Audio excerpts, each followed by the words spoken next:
존재감이 좀 떨어지는 것 같은 느낌. 자기네끼리 셋이 영화를 보러 간다든지 그게 일부러 빼려고 그런 게 아니라 아무 생각 없이 간 거야 그냥. 집에서 좀 자고 있다거나 소파에서 자고 있는데 눈 떠보니까 셋이 영화 보러 간 거야. 아빠 몇 시에 저기 나오면 돼. 그래서 가서 기다리고 있는데 나올 시간이 됐는데 안 나와. 그래서 좀 있으면 나오겠지. 기다리다가 전화했어요. 그랬더니 아, 아빠 미안해. 나 그냥 혼자 왔어. 딱.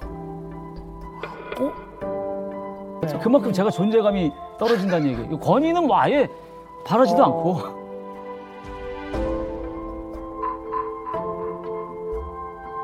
언니가 아빠랑 같이 방송에 나가는 모습을 제가 많이 봤잖아요. 어릴 때부터. 우선 언니가 연예인이다 보니까 외형이나 그런 거에 신경을 많이 써야 되잖아요. 그러니까 옷도 엄마가 골라주시고 액세서리나 아니면 뭐 화장품? 아니면 들고 다니는 뭐 가방이라든지 언니 소지품 같은 것도 항상 엄마가 이렇게 골라주시고 한단 말이에요. 그런 걸 보면서 저도 솔직히 좀 나도 갖고 싶다라는 생각을 했던 적은 있어요. 나는 나중에 사달라고 해야겠다. 지금 나까지 막 이렇게 너무 이거 해줘 저거 해줘 하면 엄마가 힘들어하실 것 같아서 그런 것들은 좀 이해를 했던 것 같은데 그때는 조금 부러운 게 있었던 것 같아요. 언니한테 많이 신경 써주시는 모습을 보면서. 그럴 수 있죠. 당연하죠. 네. 언니만 좀 주목받는 혹시 이런 거 있으면 우리 얘기를 해봅시다. 말 나온 김에. 항상 언니랑 엄마랑 매일매일 통화를 해요. 있었던 일들도 얘기하고 좀 힘들었던 일들 또 고민 있으면 엄마한테 얘기하기도 하고 언니의 약간 힘든 고충들이나 그런 걸 들어주기에도 엄마가 너무 벅차 보이시는 거예요. 한 명 감당하기에도. 저는 뭔가 특별한 일도 없고 학생이다 보니까 엄마한테 막 엄마 나 힘들어 이렇게 편하게 얘기한다든지 할 수 있는 시간들이 많지가 않았던 것 같아요. 그래서 나도 조금 엄마나 아빠가 많이 걱정해주고 그랬으면 좋겠다. 언니한테 많이 신경 써주시는 모습을 보면서. 아빠는 신경 많이 썼는데. 근데 이제 무의식 중에 나는 조금 서운했던 게 있었지. 그렇죠. 전 무슨 말씀이 충분히 되는 거예요. 왜냐면 이게 어떤 누구도 의도적이진 않지만 약간 그런 데서 오는 그냥 본인 내면에서 오는 섭섭함이 있었겠지. 네네. 근데 이제 그걸 또 부모님에게 얘기하기도 어렵지. 왜냐면 부모님은 너무 최선을 다해서 아껴주신다는 걸 아니까. 아니 왜 이렇게 감탄을 하세요? 그 모든 것의 끝판왕은 쌍둥이. 쌍둥이 맞아. 나이도 같잖아. 나이도 똑같고. 나이도 맞아, 그렇게. 예. 최근에도 말이죠. 애들이 이제 도시락 싸고 다니니까 이제 애기 엄마가 도시락을 이제 씻으려고 딱 갔는데 다 먹은 거야. 그 얘기한 거야 그냥.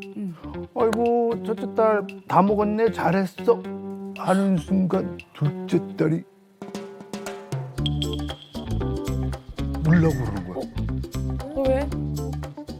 자기도 다 먹었거든. 근데 아무 말도 안 해줬어? 아니 아직 지금 까지도 않았단 말이야. 첫째 얘기하고 둘째 얘기하려고 첫째 거 그랬는데. 얘기하고 이제 둘째 거 얘기하려고 그러는데 그 사이에 서운한 거야. 시우양이 얼마나 지금 그동안 속상했겠냐고. 몇 년을 참은 거 아니야. 그 잠깐 돌아서서 이 순간에 지금 울고 있는데. 딸들은 외적 동기가 엄청나겠네. 살벌하죠. 내적 동기는 뭔지도 모르겠지만 외적 동기는 확실하네. 이걸 가지고 카인 컴플렉스라고 그러거든요. 근데 이 카인 컴플렉스가 형제, 자매, 남매에 국한되는 게 아니라 이게 약간 확장이 되면요. 친구, 직장 동료, 약간 나랑 직접적인 관련은 없지만 어쨌든 좀 이름이 있는 사람이나 얼굴이 알려져 있는 사람이나 이런 사람에 대한 어떤 불편한 감정들을 표현하게 되는 형태들이 요즘 꽤 많죠. 네. 그래서 시기나 질투가 너무 강해지면 약간 파괴적이죠. 나 자신한테도 피해가 되고 상대한테도 피해가 되니까 심지어 카인과 아벨은 그런 이제 피해라고 말할 수도 없는 이제 그런 일들이 일어나는 거죠. 네. 그래서 이 부러움이 개인을 발전시키는 그런 쪽으로 가게끔 해주는 것 또한 부모가 해줘야 되는, 도와줘야 되는 역할인 것 같아요. 그러니까 우리 시우는 언니에게 시기와 질투가 있었던 게 아니라 언니를 부러워하면서 나도 다른 방향으로 내가 열심히 노력해서 나를 증명하리라 이런 마음이 있었던 거예요. 근데 이제 우리가 인정 욕구라는 게 타인으로부터 찾아오는 나의 가치거든요. 그러니까 우리는 다른 사람과 같이 살아가기 때문에 나의 삶에서 어떻게 보면 주체가 나인 부분이 좀 줄어들고 타인으로부터 찾아오는 타인이 나를 평가하고 타인이 나를 어떻게 생각하고 어떻게 바라보느냐가 너무 커지게 되면 그러면 불안해져요. 또 특히 이제 새로운 대상들을 만나고 새로운 사회에 딱 들어가게 되면 천부적으로 재미있는 사람도 있고 또 어떤 사람은 굉장히 뒷받침을 잘해주는 또 환경인 경우도 있고 그러면 이걸 이 사람하고 또 견주어 보면 내가 또 나의 유능함을 증명할 수 있을까? 이러면서 이제 불안이 커질 수 있기 때문에 사실 나만의 명확한 나의 내적 동기를 딱 찾아서 단단하게 딱 세우고 가야죠. 네, 그게 굉장히 중요할 것 같아요. 이 타이밍에서 따님들이 제보하신 영상이 있습니다. 네. 네, 아, 살짝 긴장하시면서 준비된 영상 함께 보시겠습니다. 저희 아빠만큼 이렇게 딸들한테 약간 충실하다고 해야 되나? 충실하시고 걱정도 많이 하시고 그런 게 진짜 고스란히 느껴지는 아빠가 없다고 생각해요. 그 딸방 플러스 가족밥이신 것 같아요. 딸밥 가족밥. 뭔가 딸들이 무거운 걸 드는 걸 못 보시는 거? 항상 짐 있으면 들어주려고 하시고. 제가 항상 친구들이랑 여행을 가거나 놀러 갈 때 뭐 시우야 뭐 짐 들어줄 사람 필요 없냐 그래 아빠 알았어 라고 수락을 했는데 진짜 따라오시더라고요. 아하. 이건 조금 과하지 않나 라고 생각하는 것 같아요. 요새 그 확실히 조금 이렇게 나이가 조금 드시면서 말이 더 많아지시더라고요. 잔소리가 늘으셨어요. 기름지고 짜고 이런 거 안 좋아. 미리미리 돈을 저금을 해놔야 돼. 미리미리 세금에 대한 걸 알고 있어야 돼. 뭐 어쩌고 저쩌고 저쩌고 그런 거에 대한 이제 약간 아빠의 경험담에서 느끼신 걸 바탕으로 저희한테 굉장히 잔소리를 많이 하시는데 아빠 알고 있어 그만 이렇게 그렇게 하는 편이에요 보통.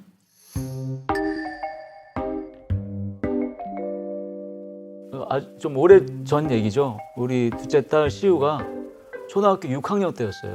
근데 우연히 이제 우리 가족이 같이 영화를 보러 갔는데 그 영화의 내용이 제가 볼 땐 도저히 어린이가 보기에는 도저히 말이 안 되는 내용이었어요. 너무 처음부터까지 그 심한 욕설과 그리고 어떤 비리에서 비리로 끝나는 그런 내용의 영화였기 때문에 아이를 데리고 나갔죠. 나가는 과정에서 사람들 저를 다 알아보는 와중인데도 제가 좀 흥분을 해가지고 좀 어떻게 이런 영화를 입장을 그냥 시켜주느냐 막 뭐 그런 적이 한 번 있었죠.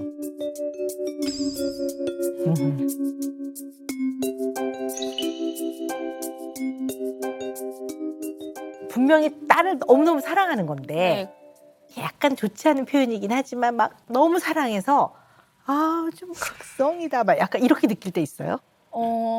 약간 극성? 약간 집착? 그래요?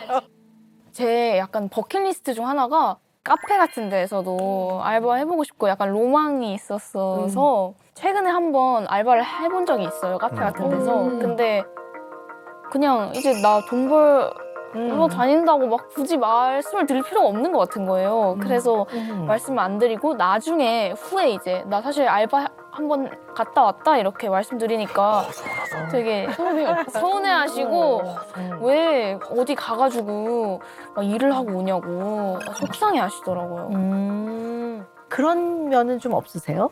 예를 들면 아빠로서 이렇게 내가 아빠의 어떤 사랑을 아빠로서 사랑을 내가 줘야 되겠다. 그런 어떤 자신을 어떻게 키워야 되겠다는 어떤 철학 그런 거.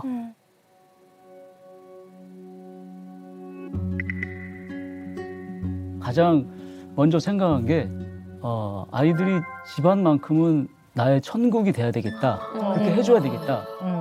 좀 심하게 얘기하면 네가 필요하면 내가 술도 갖다 줄 수 있고 뭐든지 여기는 그냥 너 천국이야. 이런 식으로 제가 애들을 이렇게 해주려고 노력을 했어요. 내가 그러니까 좀 이렇게 심하게 얘기하면은 나는 우리 아이들의 하수인이야. 집에서 저 그렇게 생각을 하고 있거든요. 특히 언니가 이제 어디 갔다 올 때 제가 데려다 주고 시우도 마찬가지고 올 때 저는 요만한 가방 하나 들은 것도 제가 못 보겠더라고요. 그래서 제가 이거 달라 그래서 내가 안고 그러면 아 됐어 이런 거는 이런 얘기를 많이 들었어요. 그런 것도 내가 뭐 달라 그러고 뭐 이렇게 하고 차 탈 때도 내가 문 열어줘야 되고 뭐든지 뭐 해줘야 되고 그리고 집 앞에 내려오면은 같이 안 내리고 너 먼저 내려서 올라가라 그러고 뭐 이제 예를 들자면 그게 어떻게 그렇게 되더라고요.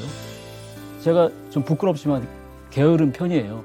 그런데 신기하게도 아이들이 어떤 약속을 하거나 아이들이 아빠 내일 아침에 몇 시에 어디 같이 가자 뭐 이런 거는 저도 모르게 벌떡 일어나게 되더라고요. 저도 모르게 본능적으로. 근데 딸들 키우시다 보면은 예. 좀 약간 훈육을 한다거나 잘못을 했을 때 좀 약간 좀 큰 소리를 내신 적 저도 있으세요? 한 번도 그런 적이 없어요. 그게 정답은 아니라는 것도 저도 느껴요. 아 이렇게 해서는 이거 오히려 애들이 버릇이 나빠지지 않을까. 아니, 진짜 시우 형 진짜 없어요? 네, 한 번도 큰 소리를 내신 적이 없어요. 이게 그래도 내가 한두 번은 하게 되는데. 단 한 번도 없어요. 그래서 저도 지금 생각해보면 아빠가 화내는 게 상상이 안 가요. 아니 뭐 자식을 키울 때 네. 꼭 화를 내거나 큰 소리를 내거나 그럴 필요는 없어요. 잘못한 거는 잘 가르쳐 줘야 돼요. 근데 그 가르쳐 주는 방식이 그걸 꼭 막 이렇게 하고 막 이럴 건 없다라는 거죠. 그래서 제가 보니까 우리 박남정 아빠는 오냐오냐 아빠는 아니에요. 오냐오냐 아빠는 아니에요. 용수철 아빠예요. 용수철 아빠예요. 용수철에 앉아 있어. 딸이 나 좀 뭐가 필요한 것 같은데 그럼 탁 튕겨 나가거나. 뿅 하고 네, 이렇게 저도 신기해요. 그건 그렇게 되더라고요. 네. 그래서 이게 오냐오냐하고 좀 다르죠. 오냐오냐는 예. 애가 이제 정말 하면 안 되는 행동을 해요. 뭐 예를 들면 할아버지를 막 이렇게 탁 때려요. 그러면 그거 하지 마라 이렇게 얘기해 줘야 되는데 아이고 애가 귀엽네. 그래 아이고 귀여우니까 너 그래 뭐 너가 때리면 아프지도 않아. 이런 게 이제 오냐오냐 키우는 거고 그렇게 키우는 아빠는 아니고요. 이 아빠는 용수철. 딸이 이렇게 가방이라 하나 들고 가면 띵 튀어나가서 내가 대신 들어줄게. 그래서 딸이 힘들 만한 거를 대신 해결해 주려는 면은 좀 있으신 것 같아요. 아, 약간 대신맨이구나. 네네 대신맨. 네. 잘해주는 것도 눈치 봐가면서 해요. 이걸 좀 너무 과하게 하면 안 되겠구나. 얼마 작년엔가는 시우 방에 에어컨이 따로 없었어요. 그래서 그 에어컨을 제가 달아주려고 네. 그거 하다가 좀 혼을 많이 나가지고 왜요? 안 해도 된다. 나는 해줘야 된다. 안 해도 된다. 안 해줘야 된다. 결국 제가 졌죠. 용수철 아빠 맞네. 맞네. 맞아. 네. 근데 제가 쭉 말씀을 들어보니까요. 사랑도 넘치시고 자상함도 넘치시고 자녀를 따뜻하게 대하시고 다 충분한데요. 요거 하나가 딱 조금 부족해요. 뭐냐면 권위가 없으신 것 같아요. 권위가 없으신 것 같아요. 권위가 부족하면 어쩌면 정말 옳은 얘기를 하는데 이 옳은 얘기를 전달할 때 친구끼리 하는 말 같거든요. 그러니까 이게 부모로서 딱 해주는 말보다 네. 네. 뭐 제가 뭐 얘기 나온 김에 한다면 권위 정도가 아니라 존재감이 좀 떨어지는 것 같은 느낌. 자기네끼리 셋이 영화를 보러 간다든지 그게 일부러 빼려고 그런 게 아니라 아무 생각 없이 간 거야 그냥. 집에서 좀 자고 있다거나 소파에서 자고 있는데 눈 떠보니까 셋이 영화 보러 가고 시우가 이제 어디 끝나면 제가 지하철역으로 데리러 간 적이 있어요. 갔는데 아빠 몇 시에 저기 나오면 돼. 그래서 가서 기다리고 있는데 나올 시간이 됐는데 안 나와. 그래서 좀 있으면 나오겠지. 기다리다가 전화했어요. 그랬더니 아빠 미안해 나 그냥 혼자 왔어. 딱. 그러니까 이게 시우는 모르고 그런 거죠. 모르고 그런 거죠. 그만큼 제가 존재감이 떨어진다는 얘기예요. 권위는 뭐 아예 바라지도 않고.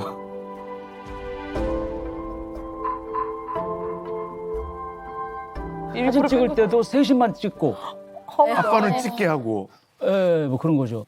아니 외국 여행을 저기 2주간이나 계획을 잡아놨더라고요. 네. 여기까지 다 예약하고. 네. 그리고 나중에 알았죠, 저는. 그리고 이제 왜 엄마는 알고 있으니까 엄마한테 이미 다 얘기했다고. 그리고 이제 나는 은연중에 아빠한테 와서 예를 들어서 아빠 나 사실은 이렇게 얘기한 것도 아니고 그 얘기하는데 옆에서 들은 거야 내가. 그래서 이건 뭐지? 그래서 저는 이 집에서 뭐지? 뭐 이런 생각이 좀 들 때가 좀 있어요. 근데 근데 지금 서운한 거를 얘기를 하면서도 굉장히 우리 그 시우 양 눈치를 보시면서 사진 찍을 때도 셋이만 찍고, 아빠는 찍게 하고. 예, 뭐 그런 거죠. 뭐 이 정도까지는 얘기 안 했어요. 제가 이 자리니까 이렇게 얘기하지. 조심스럽게. 네. 예. 아, 요거는 시우가 또 끝나고 구사리 먹을까봐 시우한테. 소리가 아니라 질타를. 아, 질타. 질타. 질타. 아. 네. 아니 근데 지금 이제 어떻게 보면 이제 거의 권위는 제로, 그죠? 근데 이게 권위라는 게 사실은 지도력이거든요. 부모의 그렇죠. 지도력 이렇게 보는데 이게 제가 왜 이 얘기를 하냐면요. 많은 분들이 권위에 대해서 부정적인 생각을 많이 하시더라고요. 그래서 자녀에게 자 이거는 네 말도 맞지만 요 부분은 들어줄 수 없는 거야. 이렇게 말하는 게 이게 딱 권위를 가지고 얘기해 주는 거거든요. 그래서 건강한 권위를 가지고 자녀들과 의논을 하는 부모. 아, 이게 굉장히 중요하죠. 근데 이게 권위라는 게 부모를 위해서가 아니라 자식을 위해 필요한 거예요. 그냥 나침판이니까. 자식이 올바른 길로 갈 수 있게 하는 나침판이니까 부모를 위한 게 아니죠. 자식을 위한 거죠. 근데 이제 개념 안에 권위는 왠지 갑질, 뭐 약한 사람을 깔아뭉개는 거 이런 생각을 한다면 이건 독재거든요. 그죠? 독재적 개념이지. 이걸 이제 혼용해서 사용을 하게 되면 사회나 가정의 질서를 유지하기 위해서 꼭 필요한 권위를 굉장히 부정적으로 잘못 이해하게 돼서 할 말을 딱 분명하게 못 한다든가 할 말을 할 수 있어야 되잖아요. 근데 그런 걸 이제 못 하는 거죠. 자녀하고 얘기할 때도 싸우라는 게 아니라 할 말을 할 수 있어야 되거든요. 근데 그거를 권위가 없으면 편안하게 잘 못 하죠. 제가 좀 반성이 되는 것은 집에서 좀 아빠다운 모습을 보여야 되는데 철없는 행동 같은 것이 많이 보이니까 아빠는 그냥 그런 존재. 이것도 그러니까 제가 좀 자기 관리를 해야 되지 않을까. 그거 제가 크게 반성을 하고 있습니다. 근데 이제 되게 우리가 이제 내가 부모한테 어떻게 컸느냐에 따라서 내가 보는 아버지는 굉장히 열심히 일하고 근데 집에 와서도 되게 다정하고 엄마하고 함께 가정생활이나 양육을 함께 해요. 그런 아버지를 늘 보고 크면 본인이 아버지가 됐을 때 그게 되게 편안해요. 원래 박남정 선생님의 아버님은 좀 어떤 저는 아버님은 안 계세요. 그리고 네. 사실은 아버님에 대한 존재를 제가 몰라요. 아버지에 대한 생각은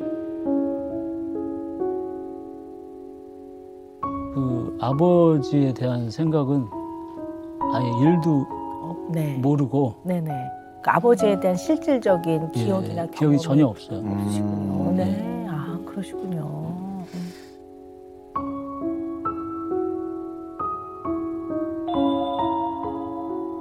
그러면 보통 이제 뭐 할아버지라든가 아니, 어머니하고 이제 단둘이 살았는데 아, 네. 저는 이제 또 유년 시절은 어머니하고 따로 있었어요. 왜냐면 제가 합창단 생활을 했기 때문에 어렸을 때 합창단 생활을 하면서 기숙사 생활을 했거든요. 그래서 변성기가 되면서부터 어머니하고 이제 같이 살았는데 우리 어머니는 좀 굉장히 권위적이세요. 어머니가 저한테 막 의학지고 그랬다는 게 아니라 항상 정돈된 모습만 보이시고 말도 함부로 안 하시고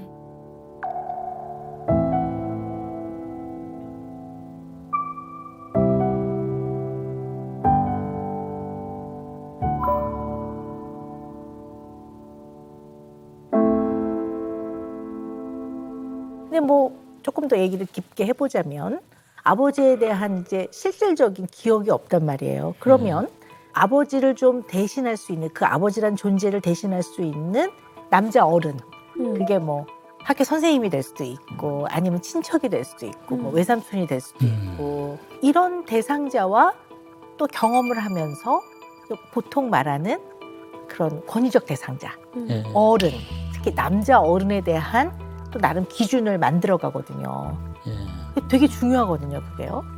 좀 어떠셨는지 궁금해요. 우리 박남정 선생님한테 저는- 있어서의 남자 어른이란? 예. 저는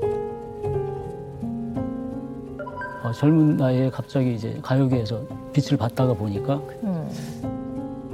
사실 저한테 그런 얘기를 해준 분이 딱히 생각이 나질 않아요. 그리고 어린 시절 때는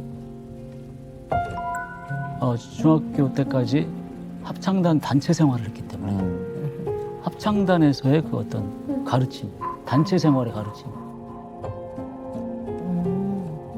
근데 누군가 정말 믿을 만한 친형이나 뭐 친아버지가 아니더라도 옆에서 마음을 등짝이라도 때리고 너 임마 이렇게 해줄 때 내가 그 사람의 말이면은 진짜 껍벅 할 수 있는 정도의 이런 게 정말 터놓고 같이 저를 이렇게 좌지우지할 어릴 때 그런 분이 없었던 것 같아요.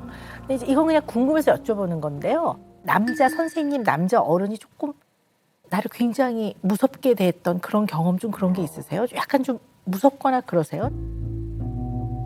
남자 선배들한테는 많이 맞고 자랐죠. 어릴 때.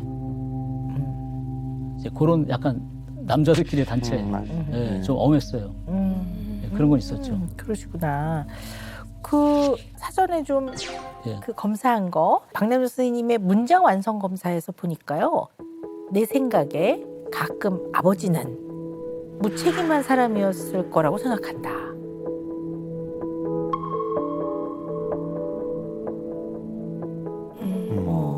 어찌됐건 이제 아버지와의 어떤 같이 성장하고 생활했던 경험이나 기억이 전혀 없으시니까 이제 아마 그러신 게 아닌가 싶은데요. 예. 이렇게 남자 어른에 대한 부정적인 생각이 있게 됐을 때 이게 자녀를 양육하면서도 영향을 많이 주거든요. 본인이 아버지와의 관계가 좀 불편하거나 부정적인 기억이 많으면 우리 흔히 말하는 남자 같은 이미지, 예를 들면 남자라고 하는 거는 좀 근육질, 힘이 세다든가 약간 언성이 높다든가 아니면 그냥 흔히 말하는 그냥 심리학적 개념에서의 남성다움 이런 거에 대해서 불편하게 생각되는 경우들이 있어요. 그러니까 이게 어쩌면 권위도 뭔가 힘이 센 사람이 힘이 약한 사람을 뭔가 누른다는 느낌이 자꾸 올 수가 있는 거죠. 권위적이라는 게.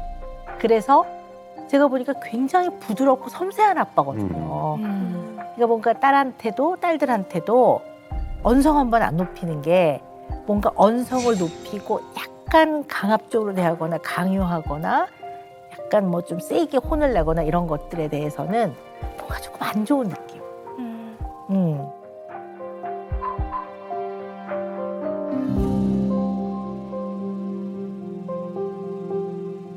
근데 우리 시우는 아빠 좋은 점 많죠? 일단 용수철 네네, 그건 분명한 것 같아요. 진짜 진짜 최고의 아빠야.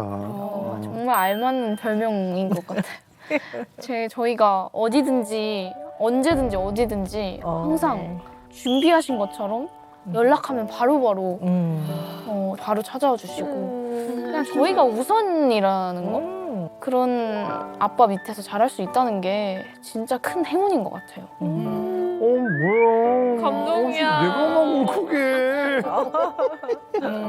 야, 그럼 이렇게 정말 이렇게 따뜻한 아빠에게 그래도 박사님 네. 건강한 권위를 고객님도 굉장히 궁금해하시고 부모의 권위는 자녀에게 있어서 올바른 길을 가는 나침반 역할을 하거든요.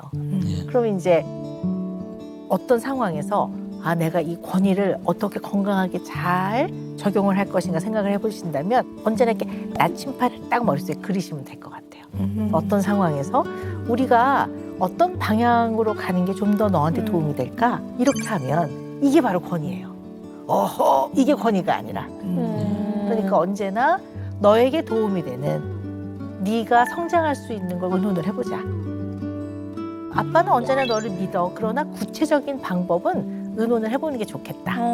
네. 우리가 또 네가 행복한 건강한 삶을 살아가기 위해서 우리는 어떤 방향으로 가야 될까? 그럼 이제 머리 한 구석에 나침판을 언제나 조금 이렇게 네, 그려놓고 네, 나침판이 이렇게 작동을 하면 좋겠죠. 네. 네. 목사님 그러면 이 기회에 제가 꼭 바라는 게 있어요. 네네. 오늘 시우 양이 나온 김에 네. 우리 시우 양처럼 이렇게 이번에 새롭게 3월에 시작을 하는 새내기 금쪽이들이 많을 거란 말이에요 지금. 네. 거의 막 2, 3학번들. 그쵸. 2, 와. 3학번. 그 친구들에게 은영 매직을 함께 뿌려주시죠. 그런가요? 네. 굉장히 중요한 시기인 것 같아요. 우리 시우뿐만 아니라 지금 막 새내기들. 그래서 이분들께 좀 드리고 싶은 얘기는요.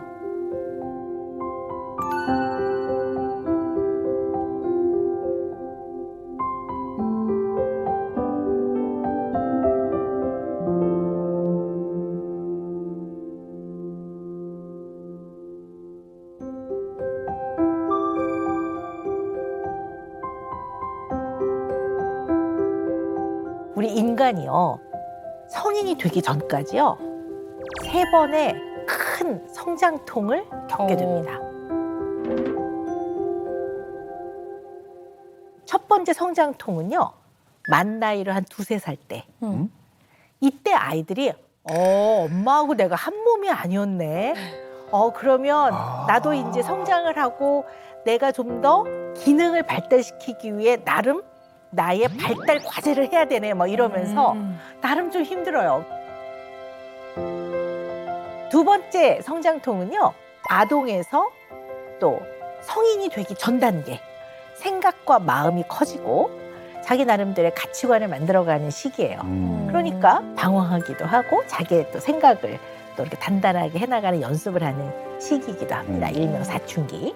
세 번째 성장통은 어른의 길에 문을 열었어요. 딱 내디뎠어요. 시우양이군. 네, 성인은 성인이에요. 어. 근데 아직 많은 것들을 이제 경험해야 되고 많은 시행착오도 겪어야 되고 나만의 세상을 만들어 가야 돼요. 또 특히 이제 완연한 어른이 되어가는 이제 길목에서 겪는 이제 성장통은 사실 이제 부모 도움 없이 내가 오롯이 치러내야 되는 부분들도 많거든요. 물론 부모와 의논은 하지만 어린아이처럼 부모가 대신해 주지 않거든요. 그러니까 어떨 땐 좀 더 아플 때도 있고 또 좌절을 하면 본인이 또 딛고 가야 되니까 상당히 힘을 내야 되죠. 그래서 이때 필요한 거는 정말 나만의 단단한 내적 동기입니다. 누군가는 너 실패한 거야 이렇게 말을 해도 내 스스로 아니야. 이번에 이 경험은 나한테 정말 재앙분이 됐어. 이렇게 생각할 수 있는 게 아주 단단하고 강한 나만의 내적 동기이거든요. 근데 이게 있다면 뭐 좌절도 하고 실패도 하고 그러지만 좀 일어설 수 있겠죠. 물론 일어서는 과정이 아프기도 해요. 언제나 안 아픈 건 아니에요. 그래서 이런 것들을 좀 해나가셨으면 좋겠어요.